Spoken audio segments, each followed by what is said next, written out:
हम श्री देवी से कब लगा पूरा टूटा दिखा लगो जब मर्यादा है तो घूंघट घाल के गई तो चेहरा नहीं दिखा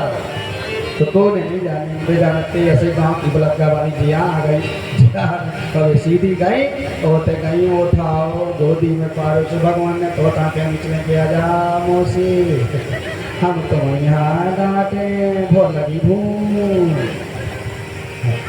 तो जैसे ही मौसी पहुंची उन्हें गोदी में लाओ और छाती से चिपकाओ तो चुंबक को काम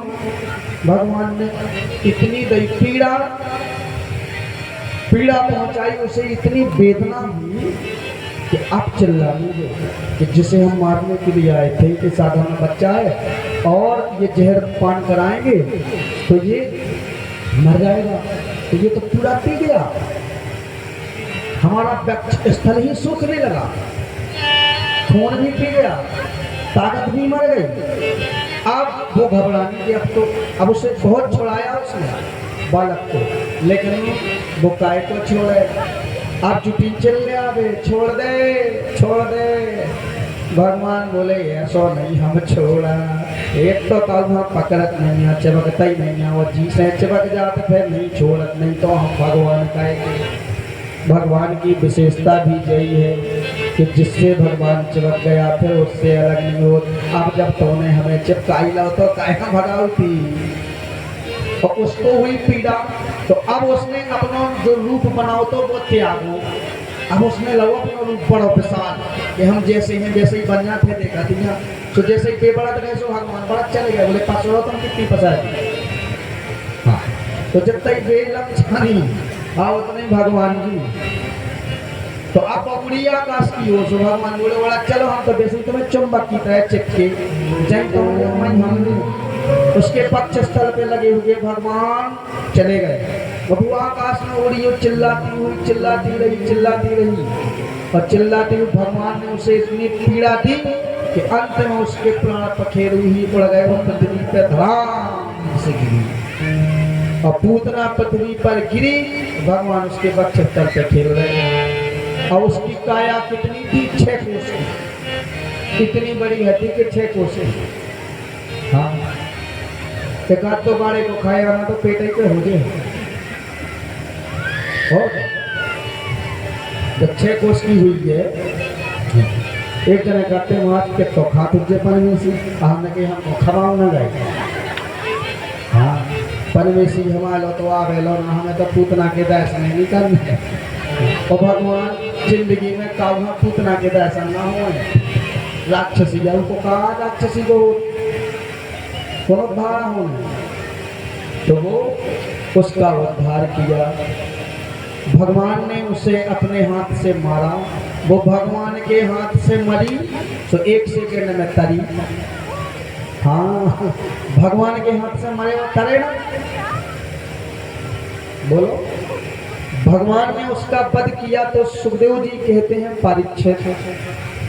भगवान के द्वारा मारी गई वो राक्षसी तो राक्षस कुल में उत्पन्न और राक्षसी उसको भोगती थी भगवान ने जो अनेक जन्म बीत जाते हैं तपस्या योग साधना और भजन करते करते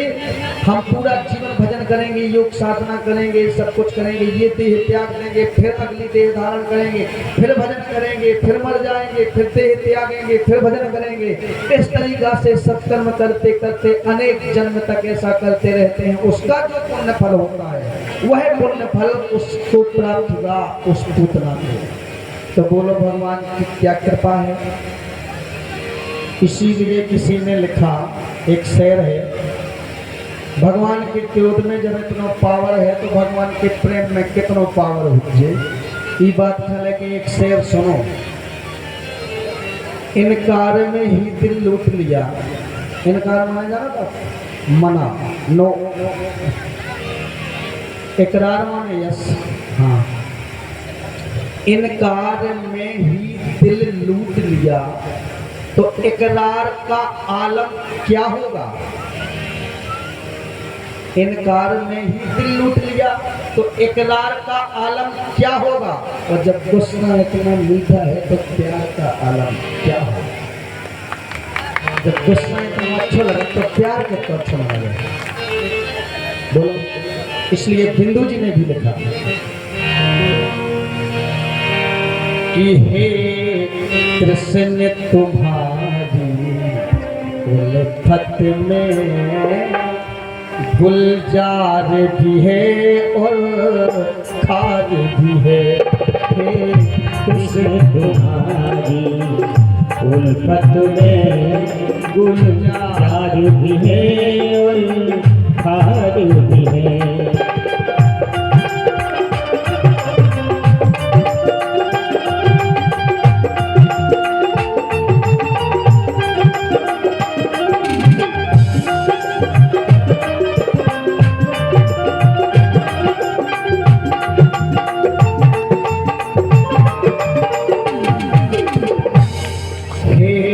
कृष्ण तुम्हारी उल्फत में गुलजार भी है और खार भी है। कृष्ण तुम्हारी उल्फत में गुलजार भी है और खार भी है। हे नाथ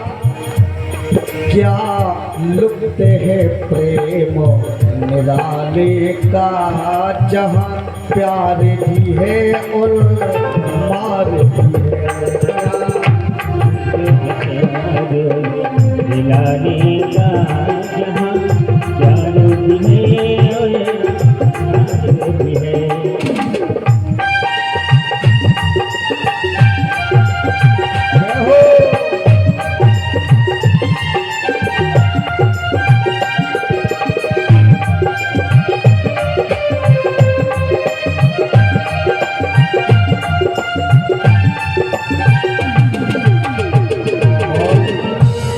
एक हाथ में प्रेम भरी बंसी, एक हाथ में प्रेम भरी बंसी, एक हाथ में चक्र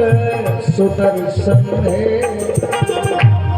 एक हाथ से बांसुरी लेकर के आप अपने अधरों पे रख करके भक्तों को बुलाते हो, मन मोह लेते हो। एक हाथ में चक्र सुदर्शन से भक्तों का वध करते हो। गति दोनों की वही है। इसलिए एक के हाथ में प्रेम भरी बंसी, एक के हाथ में चक्र सुदर्शन है। इसलिए हम क्या समझे तेरी चालों को, हम क्या समझे तेरी चालों को, जहाँ हम क्या समझे तेरी चालों को। इनकार भी है इकरार भी है। हे कृष्ण तुम्हारी उल्फत में गुलजार भी है और खार भी है।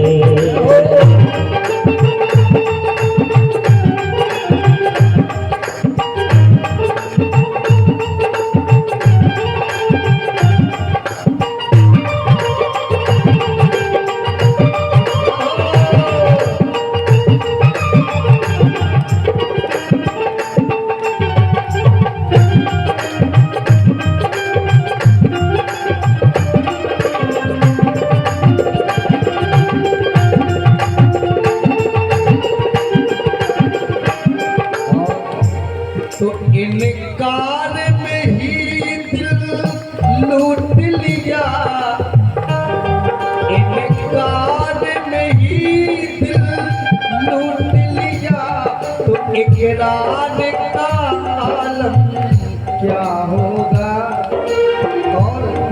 जब गुस्सा इतना मीठा है तो फिर प्यार का आलम क्या होगा। जब गुस्सा तेरा मीठा है तो फिर प्यार का आलम क्या होगा। हे कृष्ण तुम्हारी उल्फत में गुलजार प्यार भी है और प्यार भी है।